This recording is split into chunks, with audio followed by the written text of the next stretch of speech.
Good morning. आज हम सीखेंगे properties of determinants.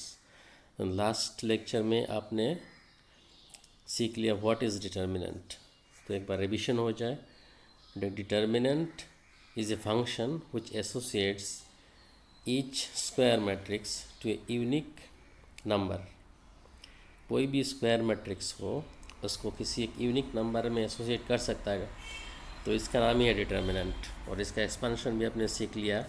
One one one अगर मैट्रिक्स है 1/1 ऑर्डर तो उसका डिटर्मिनेंट क्या होता है। 2/2 मैट्रिक्स है तो उसका डिटर्मिनेंट क्या होता है। 3/3 मैट्रिक्स है तो डिटर्मिनेंट कैसे निकाला जा सकता है। तो अगर 1/1 ऑर्डर मैट्रिक्स है तो जो मैट्रिक्स के अंदर है वही डिटर्मिनेंट का वैल्यू है। अगर 2/2 मैट्रिक्स है तो उसका डिटर्मिनेंट जब लिखोगे तो फर्स्ट लीडिंग डायगोनल को मल्टीप्लाई करोगे, देन एक minus sign, then off diagonal जो मल्टीप्लाई करोगे, इसके बाद कैलकुलेशन के बाद जो आएगा वही है सेकेंड ऑर्डर डिटर्मिनेंट का वैल्यू। सिमिलरली थर्ड ऑर्डर भी आपने सीखा, तो आज हम उसका प्रॉपर्टी सीखेंगे और शाम करेंगे। तो property number 1, the value of the determinant remains unchanged if the rows and columns are interchange। अगर रो और कलम किसी डिटर्मिनेंट का इंटरचेंज किया जा सकता है तो डिटर्मिनेंट का वैल्यू कोई चेंज नहीं होता। रोज को कलम में लिख दो और कलम का रोज ऑटोमेटिक हो जाएगा। जैसे suppose Δ1 equal to 1 2 3 in the first row, 4 5 6 second row, 7 8 9 third row. अब हम Δ2 में कैसे लिखते हैं, देखो 1 2 3 फर्स्ट रो था, इसको फर्स्ट कलम बना दिया, 1 2 3 फर्स्ट कलम। 4 5 6 सेकेंड रो था Δ1 में, Δ2 में हमने बना दिया 4 5 6 को सेकेंड कलम। और 7 8 9 Δ1 में थर्ड रो था, अब हमने Δ2 में उसको बना दिया थर्ड कलम। तो इसका मतलब रोज इंटरचेंज टू कलम्स। तो इस केस में Δ1 और Δ2 का वैल्यू बिल्कुल सेम आएगा, मतलब हमने रो को कलम में कन्वर्ट किया था। तो प्रॉपर्टी कहता है डिटर्मिनेंट का वैल्यू का कोई चेंज नहीं होगा। इसका मतलब दोनों डिटर्मिनेंट का वैल्यू सेम है, ये प्रॉपर्टी कहता है। Second property, if any two rows और columns of a determinant are interchanged then sign of the determinant changes. किसी भी दो रो को या किसी दो कलम को, मिक्स नहीं, रो है तो रो और कलम है तो कलम, अगर इंटरचेंज करते हो तो वैल्यू जो है वो सिर्फ एक साइन में चेंज होगा। अगर पहले वैल्यू +6 आ रहा है अभी होगा -6, पहले अगर -6 आ रहा अभी होगा +6, मतलब साइन चेंज हो जाएगा।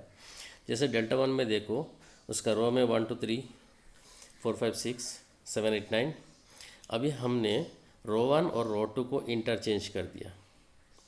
रो 1 1 2 3 था, अब उसको रो 2 बना दिया Δ2 में, और रो 2 जो था 1 में, तो 4 5 6 को रो 1 बना दिया।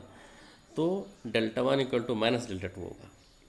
Δ1 का जो वैल्यू आएगा वो Δ2 का माइनस में आएगा। तो ये सिमिलरली कलम अगर चेंज करो तब भी वही माइनस साइन आएगा, प्लस है तो माइनस आएगा, माइनस है तो मतलब साइन चेंज होना है। Third property, if any two rows और columns of a determinant are identical. Identical मतलब किसी रो का और दूसरे रो के साथ करस्पॉन्डिंग एलिमेंट बिल्कुल सेम टू सेम होना चाहिए, तो then value of the determinant is 0। जैसे एग्जांपल में देखो, डेल्टा क्या है, फर्स्ट रो और थर्ड रो बिल्कुल सेम है। फर्स्ट रो में 1 2 3 है और सेकंड रो थर्ड रो में भी 1 2 3 है, करस्पॉन्डिंग एलिमेंट्स बिल्कुल सेम है। तो इस डिटर्मिनेंट का वैल्यू आपको एक्सपांड करना नहीं है, डायरेक्ट 0 लिख सकते हो। आंसर लिखोगे R1 इक्वल टू R3, इसीलिए ये डिटर्मिनेंट का वैल्यू 0 आएगा।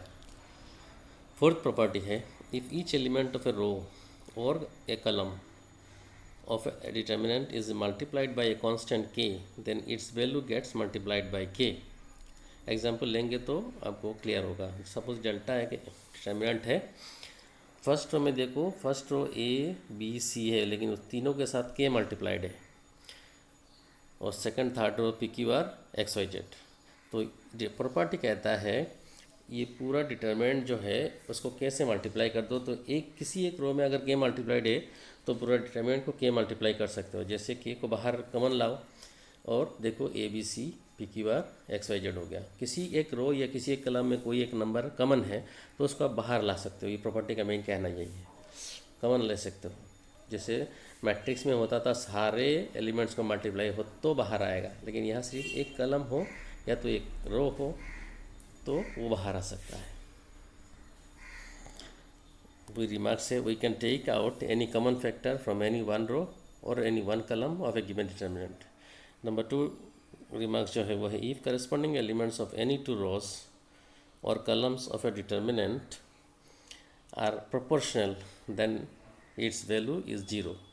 ये पेज नंबर 113 में एग्ज़ाम में आपको उससे क्लियर हो जाएगा।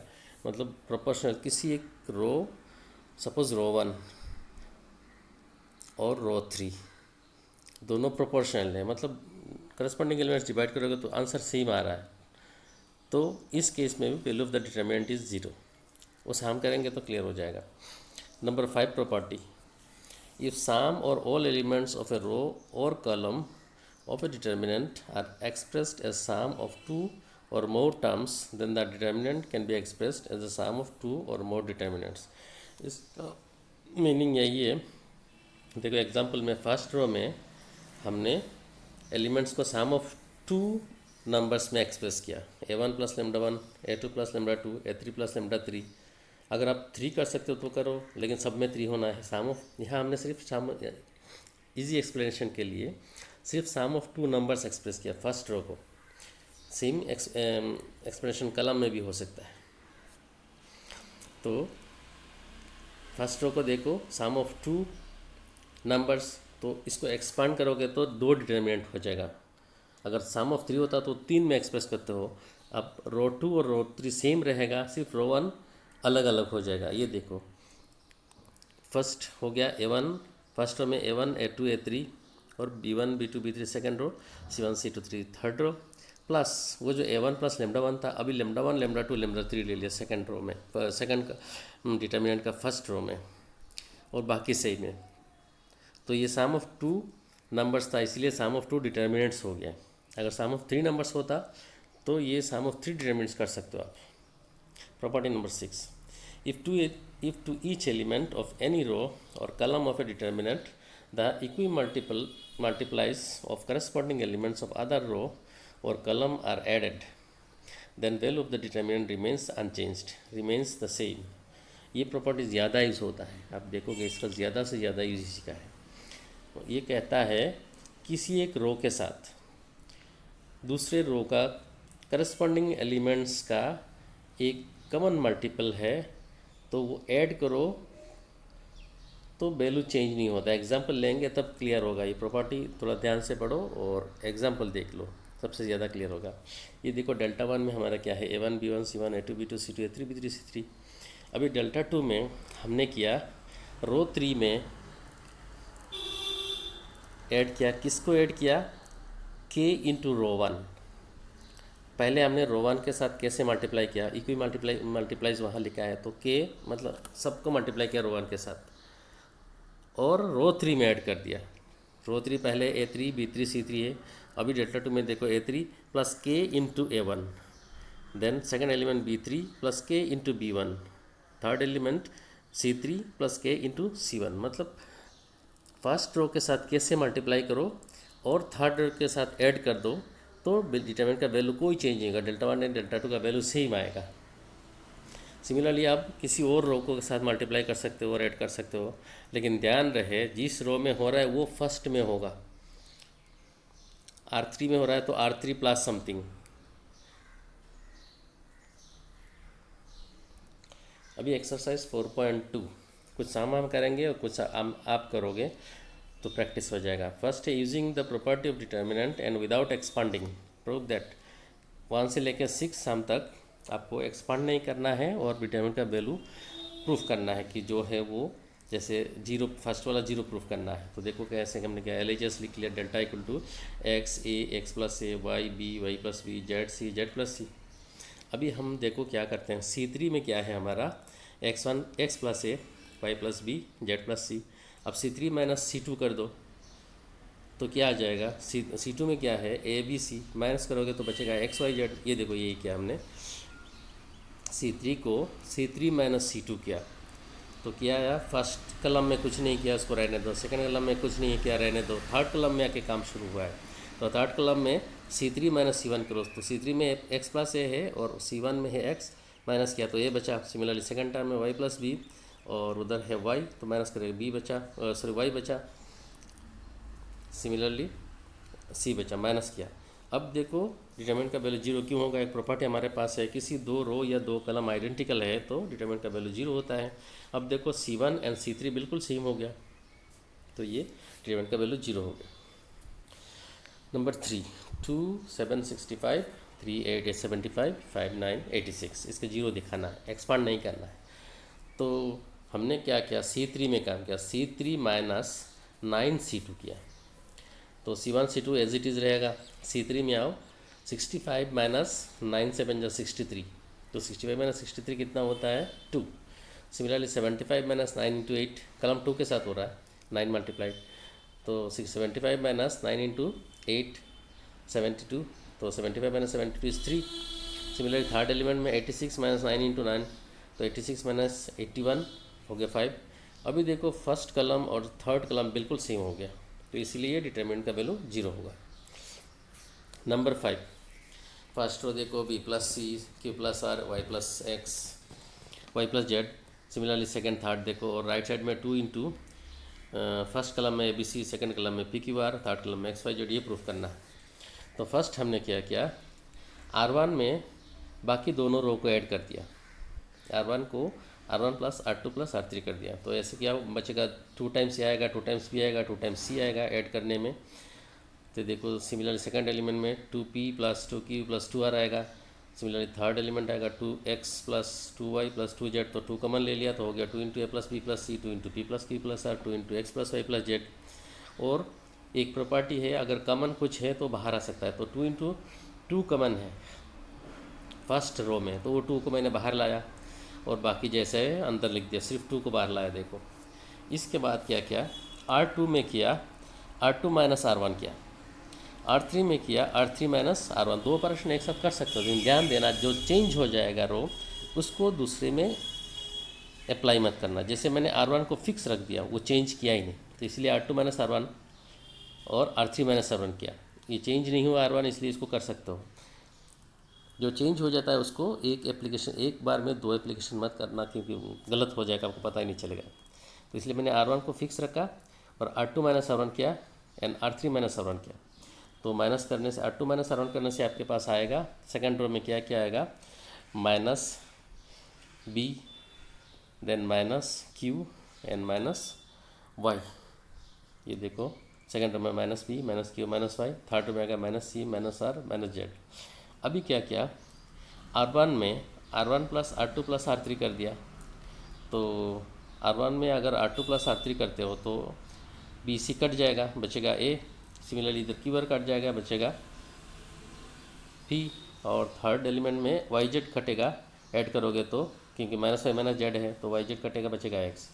अभी सेकंड रो में माइनस पूरा एक सेकंड रो में कॉमन है, थर्ड रो में भी एक -1 कॉमन है, दोनों को बाहर करो, तो -1 बाहर किया तो अंदर माइनस बचेगा ही नहीं, बाहर लिया तो AB C PQR XYZ कलम वाइज हो गया, और माइनस मल्टीप्लाई करोगे तो 2 हो गया। देखो RHS आ गया। नंबर 7, अभी एक्सपांड अलाउड है लेकिन प्रॉपर्टी यूज़ करना है, इसको 4² दिखाना है। तो LHS को लिख दिया। LHS में देखो फर्स्ट रो में A कॉमन है, सेकंड रो में B कॉमन है, थर्ड रो में C कॉमन है, मैंने वो ABC बाहर लाया, फर्स्ट रो से A, सेकंड रो से B, थर्ड रो से C, तो अंदर बचा minus A B and C, A minus B C, A B minus C।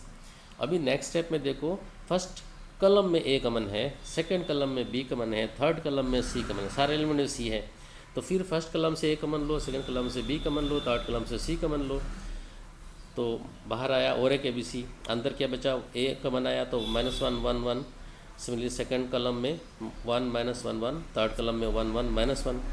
अभी एक्सपांड कर दिया, लेफ्ट वाला को तो मल्टीप्लाई कर दिया, ABC इंटू ABC, A² हो गया। मल्टीप्लाई क्या होता है, मैंने अकॉर्डिंग टू अलोंग रो 1 किया है मैंने एक्सपांड, तो फर्स्ट एलिमेंट है -1 इंटू होना है क्या, ये जो -1 जिस रो और जिस कलम में है उसको छोड़ देना है, तो फर्स्ट रो और फर्स्ट कलम छूट जाएगा, और बचेगा हमारा -1 1 1 -1। तो पहले लीडिंग डायगोनल मल्टीप्लाई करो, -1 इंटू -1, देन एक माइनस देना है आपको, ये नहीं बोलना है।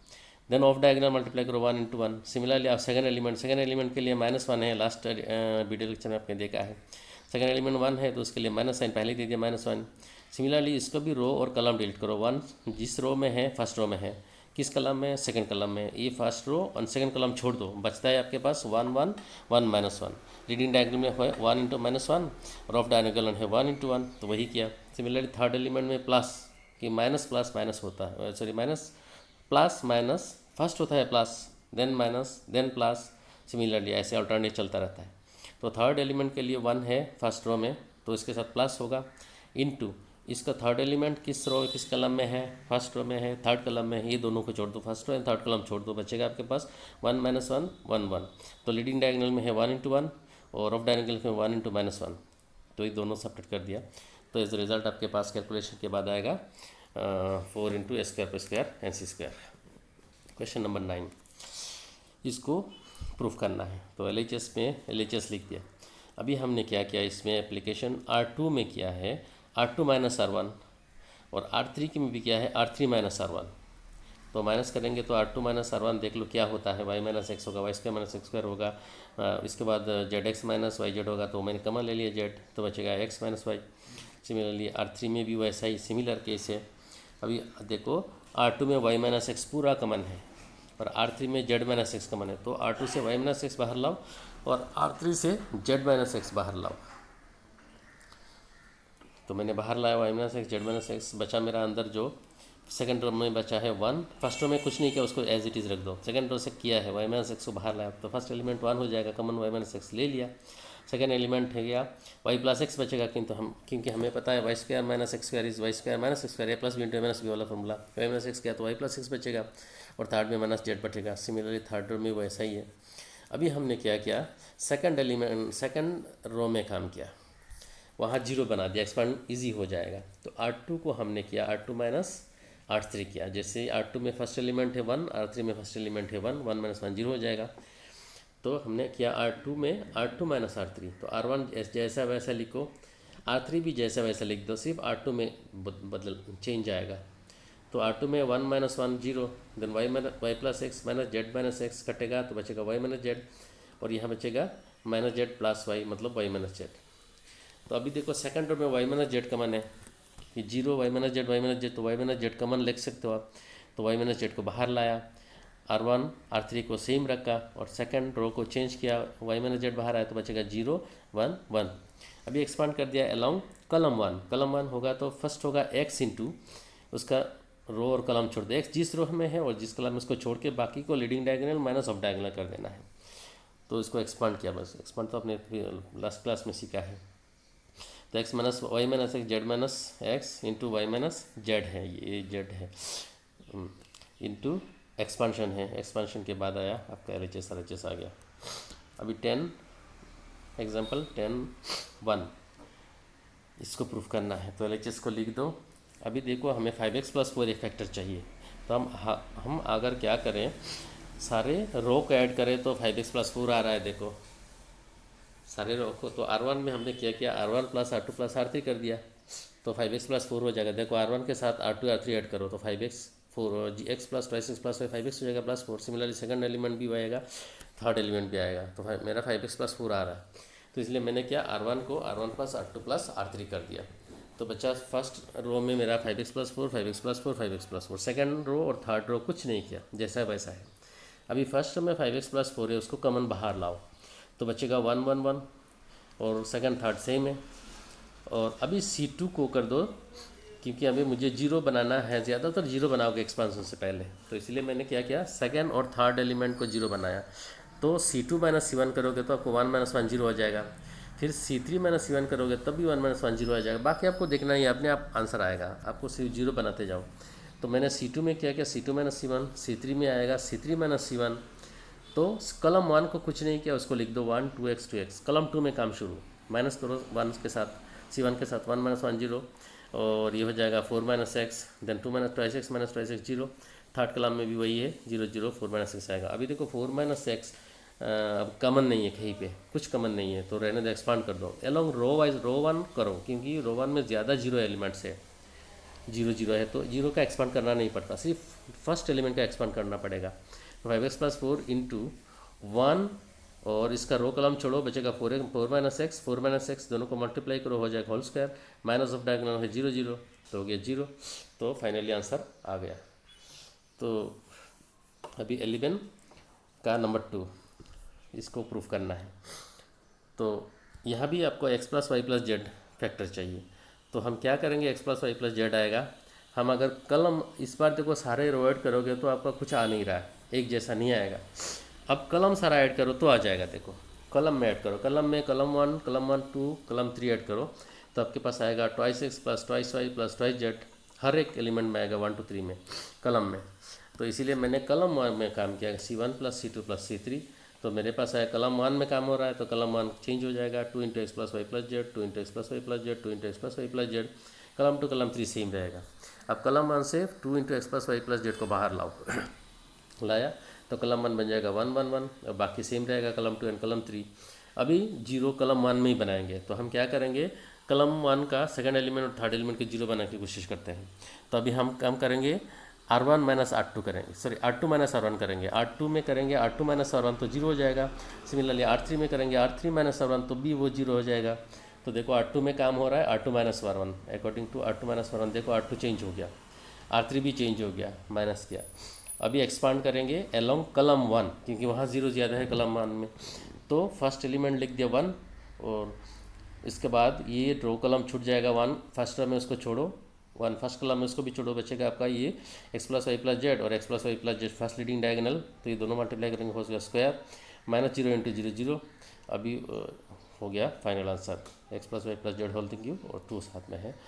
तो ये है अबाउट प्रॉपर्टीज ऑफ डिटर्मिनेंट। और कुछ साम है बस, थैंक यू।